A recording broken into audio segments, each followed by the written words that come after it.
comment on arrive à prendre de bonnes décisions ou pas. Qu'est-ce qui influence en fait toutes vos prises de décision. Comment utiliser son corps au maximum de ses possibilités. Ça a été recherché bien avant nous. On n'est pas plus intelligent qu'avant. Il y a 500 ans, il y a un samouraï qui a été s'enfermer dans une grotte. Et je vous conseille de le faire un jour dans votre vie. Il est parti 2 ans, c'est un peu long.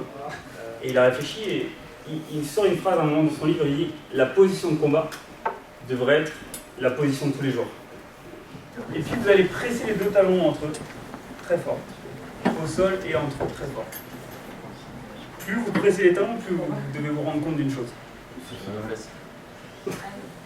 Ah ouais! Ça muscle les fesses. Ça muscle les fesses. Alors déjà c'est très difficile pour les mecs de différencier la manière dont je pense et la manière dont je me sens. Les filles rigolent, les mecs ne comprennent pas, non mais c'est vrai. Si vous demandez à un mec comment il se sent, ou ce qu'il ressent, il va vous dire ce qu'il pense. Qu'est-ce qui va se passer? Si je fais preuve d'anxiété, qu'est-ce qui peut se passer? Comment serait votre rythme cardiaque? Il s'accélère. D'accord. Première donnée. Comment serait votre bouche? Elle s'assèche.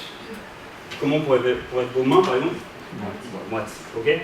Tout ça c'est autant de signaux qui pourraient m'indiquer que je suis en stress.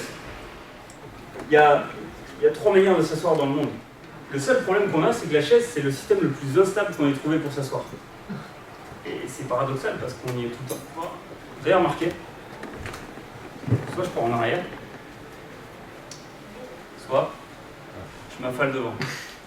Si ma force musculaire dans mes jambes, elle est là sans m'être entraînée, et qu'elle va dégrader là sur mes 20 dernières années de vie, si elle commence ici, avant mes 20 dernières années de vie, elle devrait dégrader là. Et c'est toute la différence entre une personne capable de se déplacer, monter des marches, et une personne capable de rien faire. Et là, ça devient intéressant parce que ça veut dire que vous voulez perdre du poids, vous prenez une paire de baskets et vous partez courir 2 fois par semaine. Votre cerveau va dire, en relation avec votre corps, il va dire attends, tu vas m'envoyer 2 fois par semaine, 45 minutes courir sous la flotte, quand il fait beau, quand il fait pas beau, je suis hors de forme, je suis en surpoids, je vais me délester de ce qui va pas.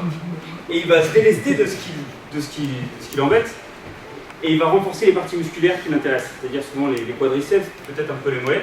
Et puis quand il a fini, quand il souffre plus assez, il arrête là, et il vous laisse dans cet état-là.